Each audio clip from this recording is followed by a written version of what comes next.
Alcatraz, the Rock, 12 barren acres in the middle of San Francisco Bay. In 1934, it seemed a perfect place for an escape-proof prison for America's worst criminals. Alcatraz was America's most notorious top-security prison. Escape attempts were rare. All who had tried were caught, killed, or drowned. This was the state-of-the-art institution of its time, sort of like the Titanic. You know, the Titanic's never going to sink. And I think everybody just figured that nobody's going to escape from Alcatraz. But on June the 11th, 1962, 3 prisoners achieved the unimaginable. Through a series of ingenious maneuvers that took more than a year to prepare, Frank Lee Morris and brothers John and Clarence Anglin broke out of their cells, out of the prison, and disappeared, never to be found alive or dead.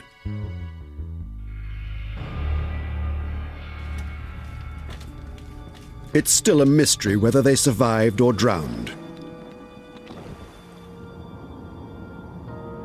Some say they are living.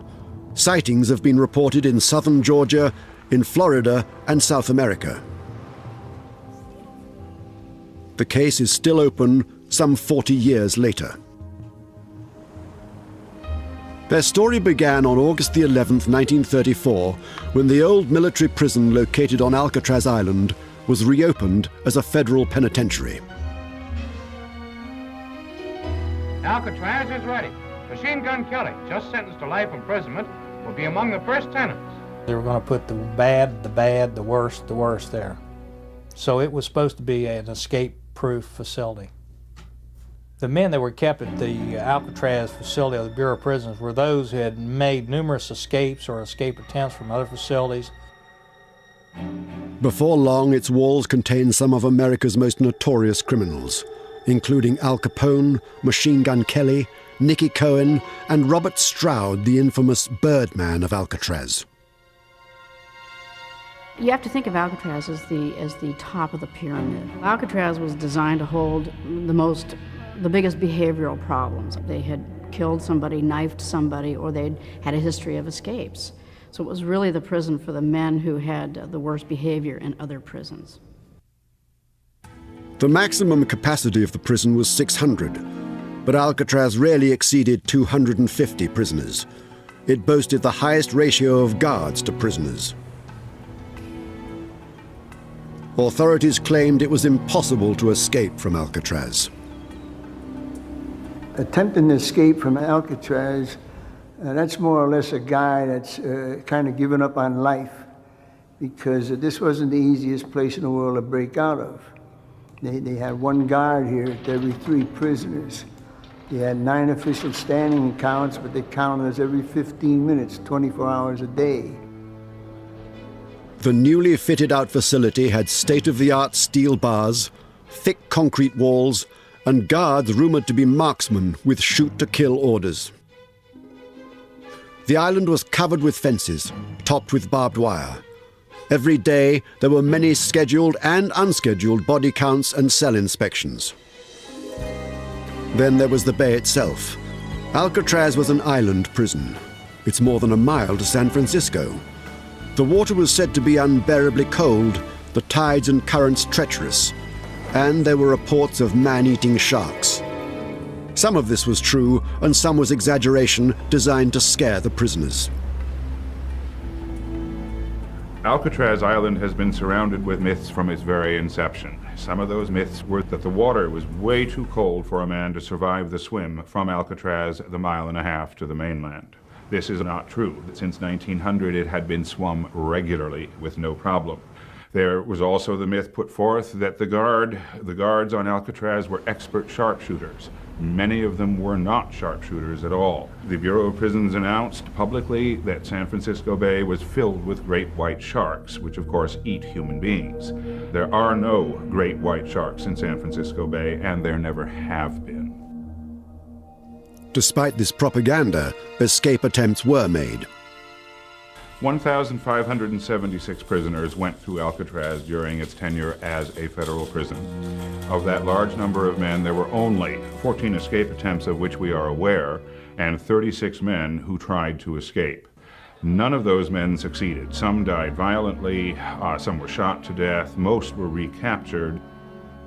Some attempts were mad dashes to freedom, some involved terrible violence, some were hopelessly inept, but they all failed.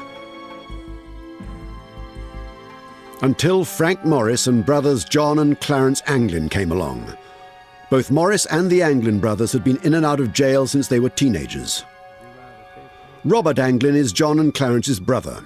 They started off as pretty young kids, I would say 8 or 10 years old. And they would pick up things in stores. I guess it would be petty larceny. John and Clarence Anglin were always in trouble, always stealing together, always planning and organizing their burglaries. They had to go to the reformatory school for that for maybe a couple of years. And they had broke out of one right after another. They couldn't keep them in them. Yeah. They committed a bank robbery with a toy pistol and were caught. You don't go around robbing banks with toy pistols, you get killed.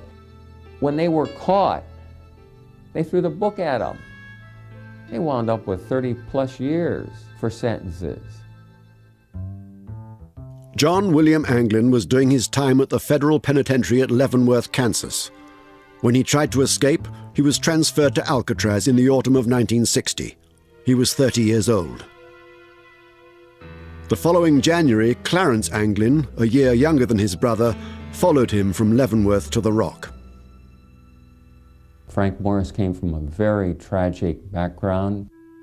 Mother, father abandoned him, drifted into crime, wound up in various state prisons, including Florida's. Frank Morris was serving a 14-year sentence for bank robbery at the federal penitentiary in Atlanta, Georgia, when in January 1960 he was transferred to Alcatraz. In the spring of 1961, these men first hatched their plan to break out.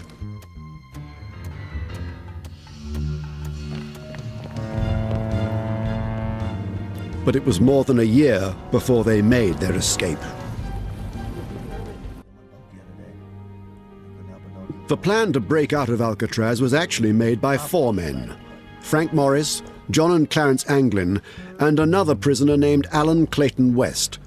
West had been in Alcatraz since June 1958 and had spent a lot of time in solitary confinement. Alan Clayton West is an enigma in the entire escape. He is the man who claims he planned this event. West was the key to the escape. Prisoners at Alcatraz were entitled to food, clothing, shelter, and medical attention. A prison job was a privilege to be earned. West had a job. Alan West was a maintenance orderly, and this was a perfect position because he started out painting the cell house, which put him up on scaffolding, which put him in different cells and around the cell block, and he was able to see that there was a vent that he thought that might be vulnerable and that he could maybe get out of that ceiling vent. While cleaning the top of this cell block in the spring of 1961, West discovered this narrow ventilator shaft to the roof. Although it was covered with bars, finding it marked the beginning of the plan. The 4 conspirators had cells near each other, West next to Morris and the Anglin brothers next to each other a few cells away. The location of their cells on the main floor of the cell house in B Block is critical to the way this escape would go down. The proximity of the cells one to another made it quite possible for them to have direct communication between themselves at any time of the day or the night. First, West told Morris about the shaft. Morris then invited the Anglins in on the plan. It became a tale of remarkable ingenuity, patience, and luck, with necessity as the mother of their many inventions.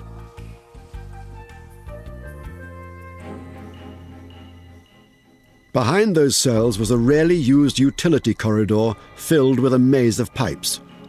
Once they were in this narrow passageway, it was an easy matter to climb the 3 stories to the top of the cell block. From there, they hoped to escape through the narrow ventilator shaft onto the roof, and from the roof off the cell house and down to the water and off the rock. But first, they had to find a way out of their cells. The only way they could get into the utility corridor, which was behind their cells, was to excavate, that is, make bigger, the vents that already existed in the back of each cell. The vents were only a few inches high and wide. The grills were buried in 8-inch thick concrete.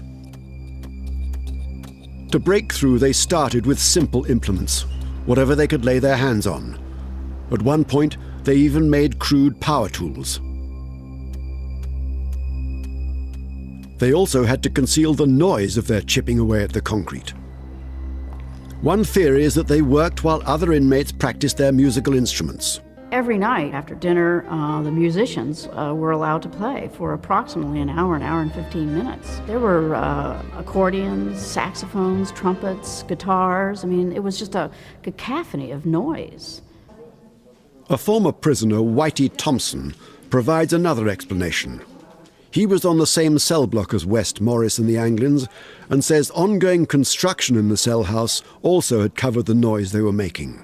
The maintaining guards was knocking out a wall over an A block to make it bigger, to make it into the records office. Them jackhammers, when they're knocking out that wall, I mean, that sound was deafening.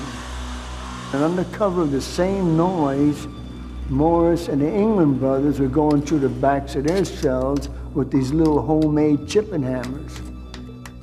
Finally, after several months, they were able to squeeze their bodies through. The excavation of the vents in the back of the cells they concealed by making fake vents out of cardboard. These vents were painted with the colors of the cells. So once the men would leave their cells at night, they could conceal their exit with this fake vent. Well, they had to be very careful about leaving their cells. There always had to be one man watching.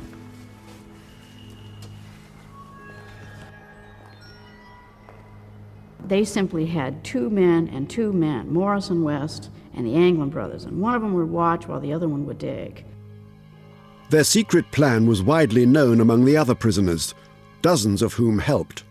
I was astounded to read in the FBI reports that maybe as many as 80 inmates out of the 160 or 180 that were still on Alcatraz knew about it.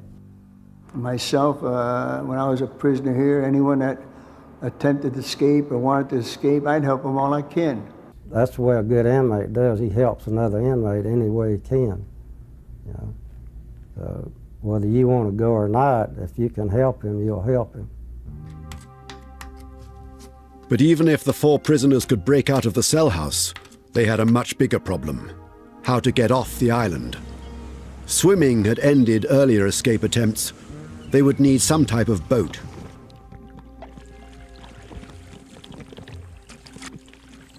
They found the solution in the prison library. In this issue, a popular mechanics magazine still kept in the Alcatraz archives, the men found an article explaining how to construct life jackets and an inflatable raft. They smuggled dozens of raincoats into the cell house and stitched the rubber backing together to make life jackets and a raft. A lot of the help that they received is what you call mule work. People carrying items back and forth from industries or from the dock or from various details, hiding things, passing them on to the next person. So there was quite a bit of that going on. They needed a place to hide these tools and a place to build their raft. Their only choice was on the top of the cell block, in plain sight of one of the guard stations. This challenge led to their most ingenious deception. One of the most controversial aspects of this escape, and this was hidden from the general public until the early 1990s, was the fact that a part of the cell house was blocked off from view by between 40 up to as many as 80 blankets.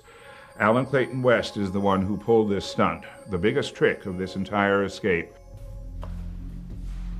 West convinced the guards that to prevent dust and paint from splattering on the floors below, while he cleaned and painted the top of the cell block, he had to hang blankets.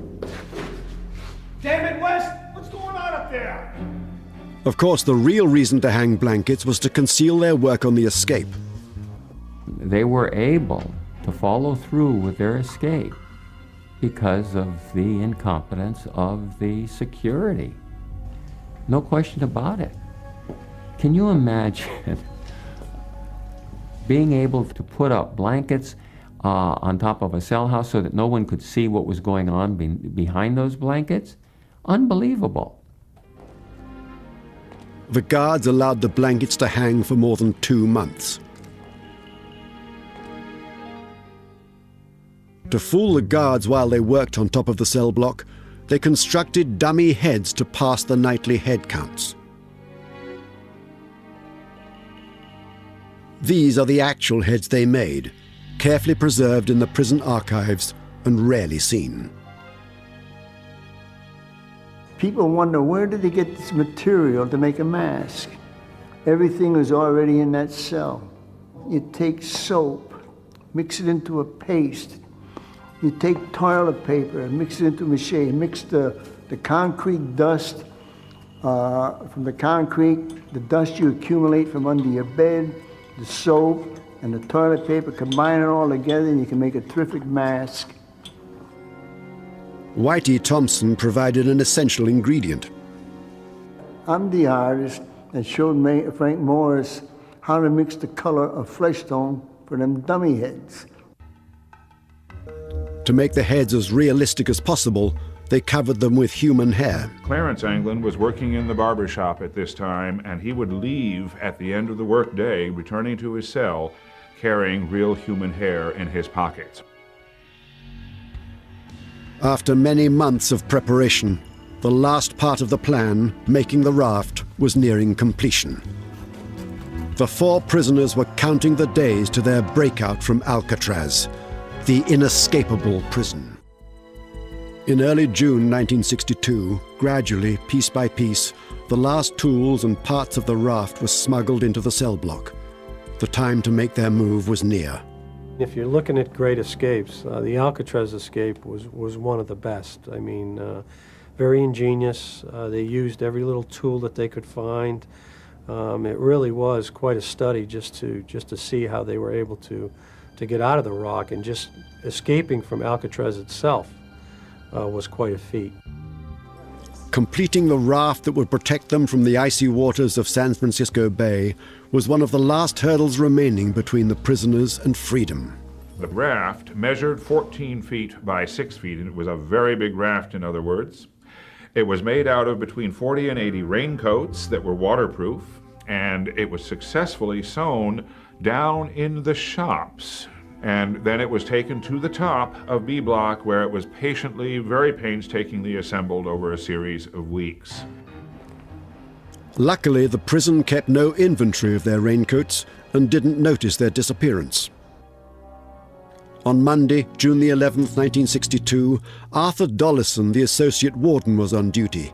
His daughter, now an Alcatraz historian, remembers the day. I was a 15-year-old kid. We had moved back to the island because my father became the associate warden.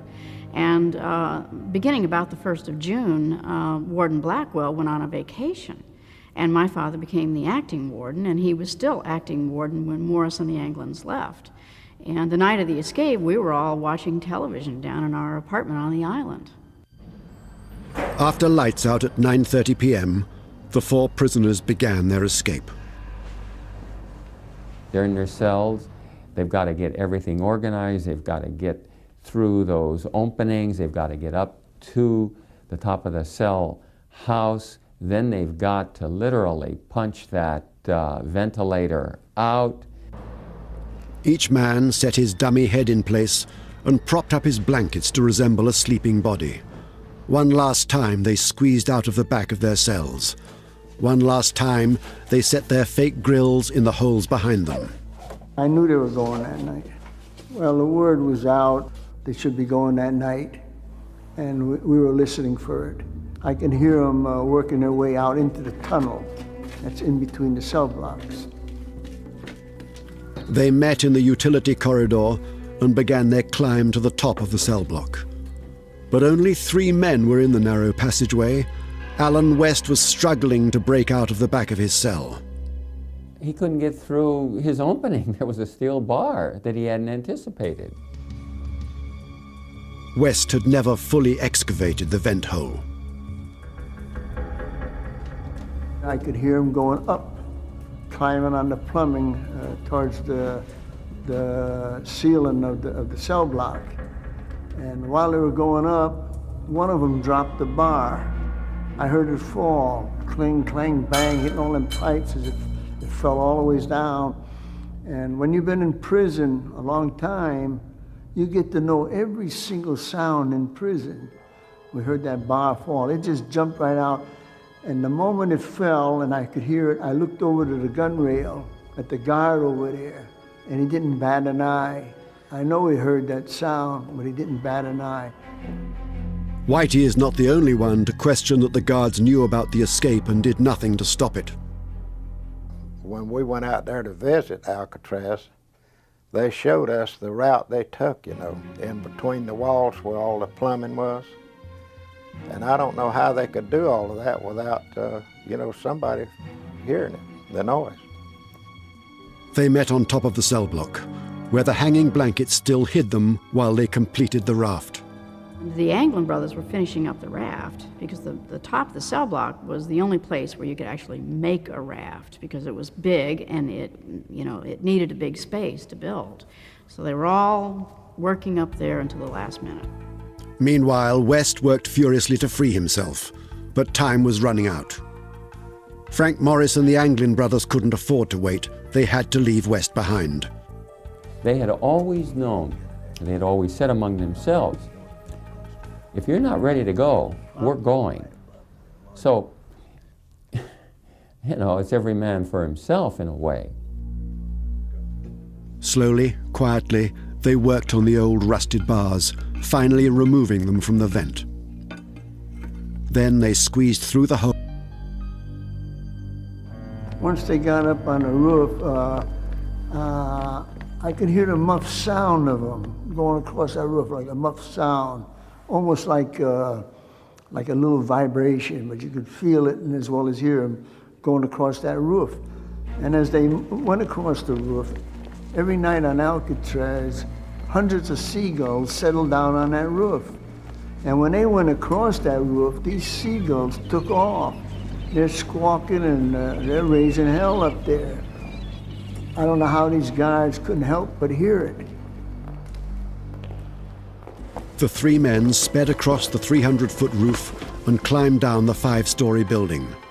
Once on the ground, they cut their way through 2 8-foot fences topped with barbed wire and made their way past the water tower and down a grassy hill, all unseen by the guards in their towers.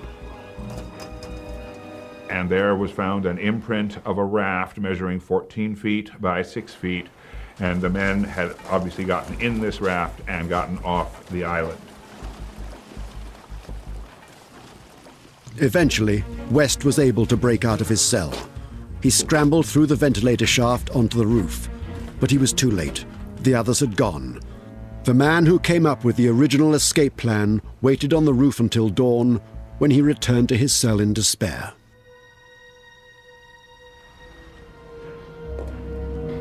Around 7 o'clock in the morning, the wake-up bell rang, and everybody, all the inmates got up. They had about 10 minutes to wash up and go to the bathroom and have a cigarette, and then there's a whistle. The lieutenant blows a whistle, and all the inmates stand at the bars, and that's called the first stand-up count of the day. Well, obviously, the dummies didn't stand up. Morris! When neither Anglin brother nor Frank Morris stood up in their cells, the guards had to investigate. He stuck his hand in there to push one of their heads to wake him up. Get up! And the head rolled over on the floor. The guard jumped out quite a ways when that head rolled on the floor. Arthur Dollison, acting warden, got the call. His daughter speaks of that morning.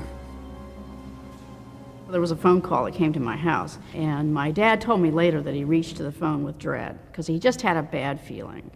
And when he picked up the phone, they said, "We've got 3 dummies in the cell house." And they meant that literally. And He rushed out of the house. And then the next thing that happened is that there was a siren. The alarm could be heard everywhere on Alcatraz Island. Once the acting warden arrived, the investigation began immediately. Because of the hole in the back of West's cell, the questioning began with him. Alan West had to acknowledge that he was part of it because there was this huge opening in the back of his cell. And so, of course, he was brought in and he appeared to cooperate. I mean, there was nothing else he could do. He provided some details and he did not provide certain details.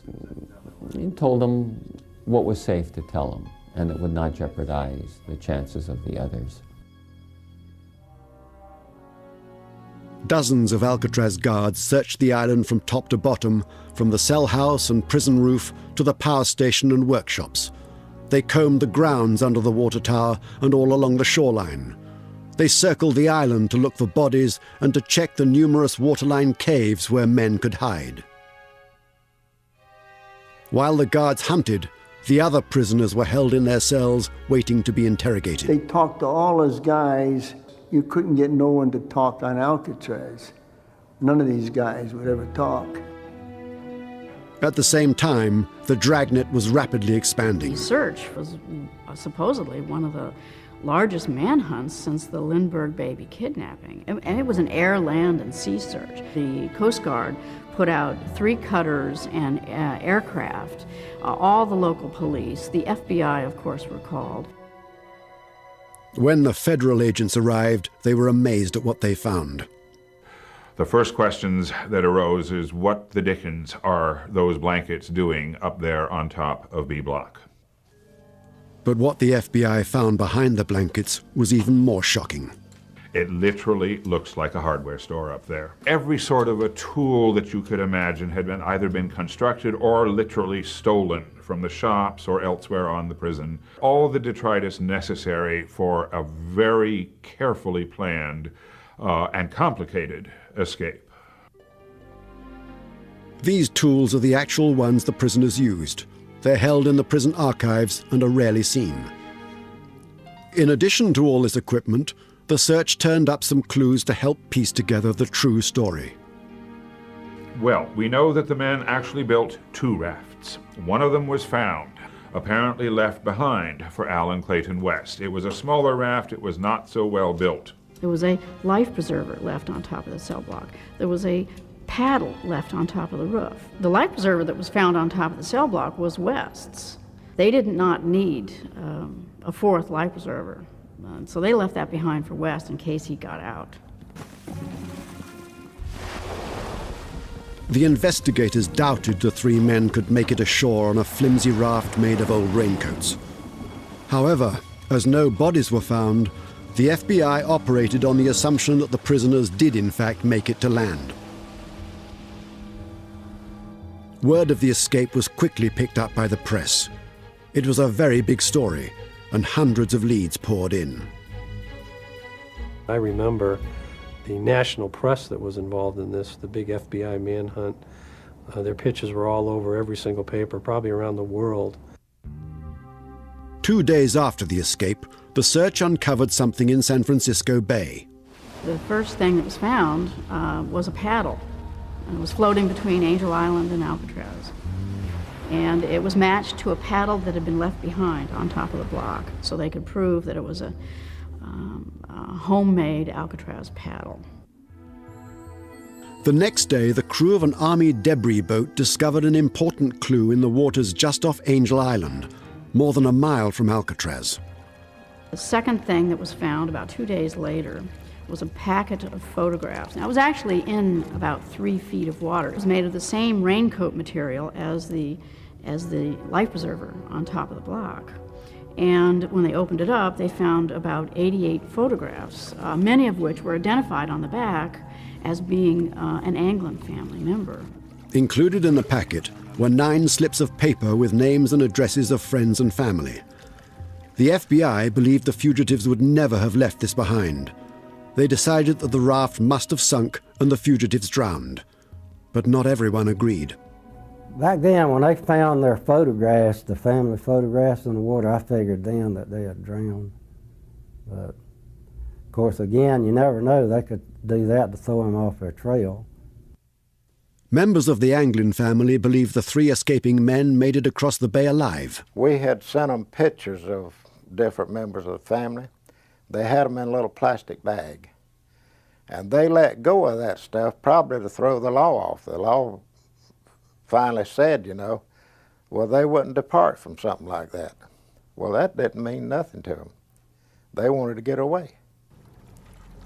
I think they made it. Over the next few weeks, more confusing clues were found.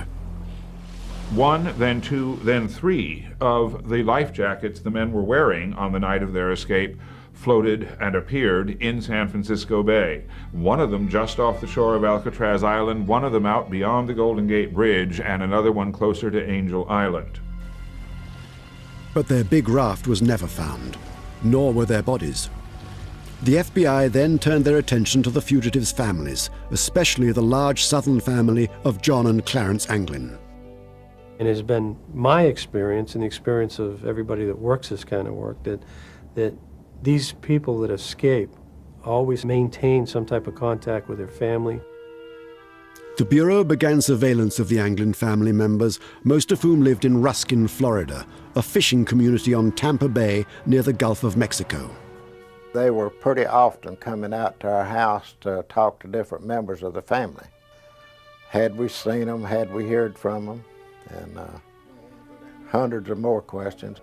The mail had been watched, you know, also for a number of years probably by the FBI, thinking that they might make some kind of contact with us, you know. For 15 years, the FBI searched for Frank Morris and John and Clarence Anglin, chasing leads in America and abroad. They continued to watch family members. Nothing of significance ever turned up. 15 years after the Anglin brothers and Frank Morris escaped from Alcatraz, the FBI still had not found them or their bodies. In 1977, the U.S. Marshals took over the search. One of our significant core missions in the Marshal Service is our Fugitive Apprehension Program. And that basically is we look for individuals that are wanted by the federal court. Those that have escaped, that's our bread and butter, that's what we've been doing for years now. But could men like these really avoid capture for 40 years and disappear without a trace? Frank Morris and the Anglin brothers had such a criminal history going back to their childhood, and many, many escapes and escape attempts. They got in and out of trouble of all kinds of reasons during their entire lives. So the question has always arisen in my mind, could these 3 individuals get away and stay out of trouble for all these many years since then? Once you escape from Alcatraz, you go underground, and that's it for the rest of your life. You simply become part of the woodwork. You're ordinary. Sightings of the fugitives and leads to their whereabouts trickle in to this day. A lot of phone calls, a lot of leads. Some were good and some were the typical one where I just saw somebody who looks like him in a 7-Eleven. Or I saw somebody passing me by in a vehicle. But there were a couple, 2 or 3 real good ones that we ended up following up. This mystery has hung around for 38 years. And people being as they are, they cheer for the underdog, and I'm sure a lot of people think, are wishing and hoping that they did make it out. And we're just wishing and hoping that we will find the answer to that question. Many believe the raft deflated and the convicts had to swim for their lives. They were old, Navy issue raincoats. I have to think that the raft started to break up almost immediately, and they started to sink, and they were forced to put on their life jackets, and they were fighting cold, cold water with all of their clothes on. The government's position is that the escaping prisoners probably drowned in the bay, but others argue they have no hard evidence of this. The Bureau of Prisons, to this day, will tell you that they drowned. But there's no proof that they drowned. Police officers will admit that anytime there's a drowning, those corpses usually wind up on the shores. For 3 to not wash up anywhere tells me they definitely made it. My belief is that somebody was waiting out in the water in a boat, and I believe that they made their escape that way. The raft was never found, and I would go back to the fact that the raft having never been found, along with no body's been found, that raft was taken on the boat that met them and picked them up. This theory maintains that a boat was arranged by another prisoner at Alcatraz, a former mob boss from Harlem, Ellsworth Bumpy Johnson. Bumpy Johnson was the type of guy that would have helped any way he could. He was that type of person. He was anti-police, anti-establishment. Bumpy Johnson had connections. If Bumpy did that, then I would say, yeah, they got away. It was illegal for a non-authorized boat to get within several hundred yards of Alcatraz. However, official police records confirm that there was a boat between Alcatraz and Angel Island on the night of the escape. There is some official evidence to suggest that a boat was out there. Robert Cecchi was a San Francisco policeman on duty that night, and he would report later to his supervisor that he did see at 1 o'clock in the morning a boat standing silent off the shore of Alcatraz. After a period of time, its motors were re-engaged, the lights came back on, and the boat went right out sailing through the Golden Gate and disappeared. The authorities believe that if the fugitives survived, it's likely they fled the country, first to Mexico and then possibly to South America. These men had studied Spanish while they were in prison during the course of the 9 months they planned this escape. The men did plan from the very beginning to escape down to South America, where they figured they would be fairly secure from discovery. A search of Alan West's cell turned up a map of Mexico torn out of a road atlas. The question has been asked many times about just where did these 3 individuals go after they escaped. Brazil would be one of those countries that you could go to and there's no extradition. A lot of criminals who have gone to Brazil to escape American authorities in the past. The marshals had good reason to suspect that this is exactly what Morris and the Anglins did. Another individual out in Texas came up with information that her grandfather had pointed out to her one of the individuals who had escaped successfully from Alcatraz and was looking for paperwork to get out into a foreign country. One of the most promising leads involved a former friend of the Anglin brothers who reported seeing them in Brazil in 1975. Art Roderick was directly involved in the investigation and interviewed the informant himself. This one seemed to be pretty good based on the fact that he had known them previously and wasn't just identifying them off, the pictures that we had. So those are always the best leads, friends or family members. There was a lead that was chased down in Brazil.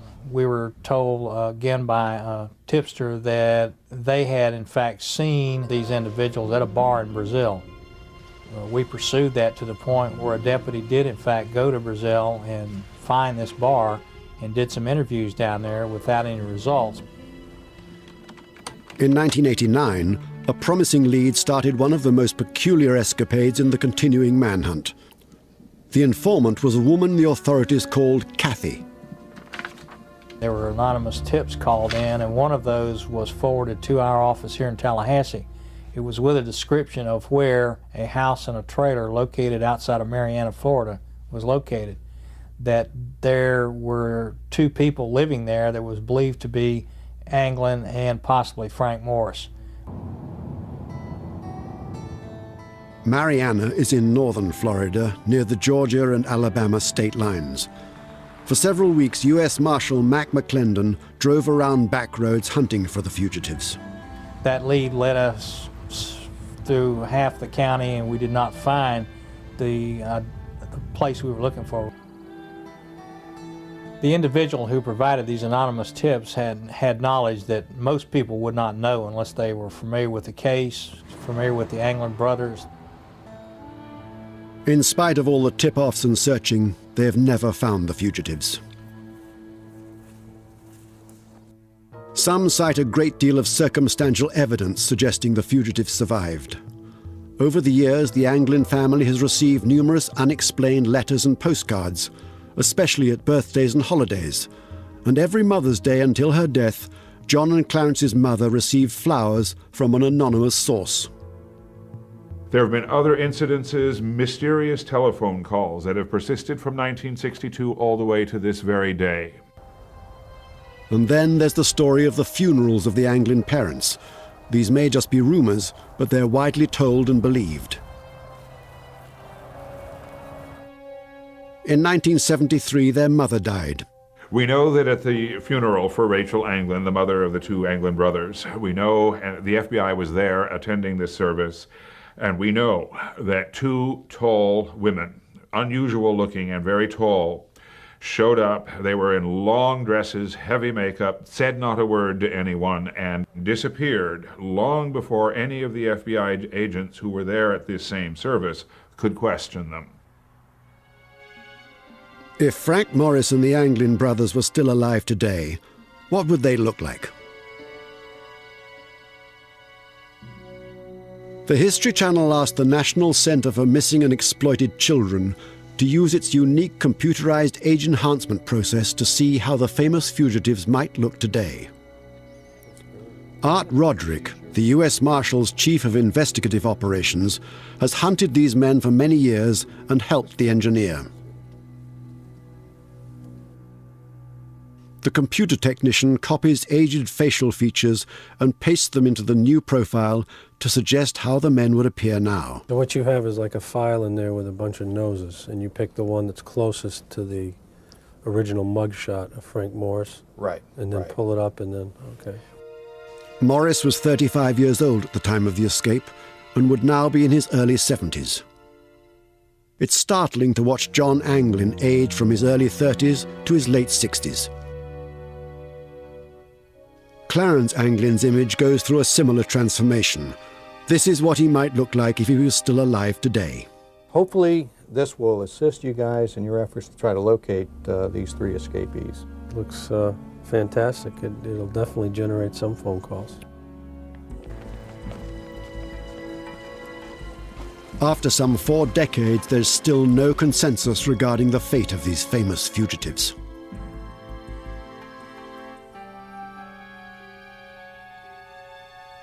It's difficult to speculate, and I hate to say that they didn't make it, because as soon as I say that, sure enough, they'll turn up a week later. But more than likely, I don't think they made it out of the water to the other side. For those people who insist they drown, I respond by saying they haven't done their homework. They don't know what these boys were really like. They were not going to drown. Personally, I think their bones are still out in that bay. I'd love to sit here and tell you that they made it. I knew these guys. I'd love to tell you that, but if I did, I'd be lying to you. Only months after their 1962 escape, Attorney General Robert Kennedy announced the closure of the prison on Alcatraz Island. The remaining inmates were transferred to other institutions.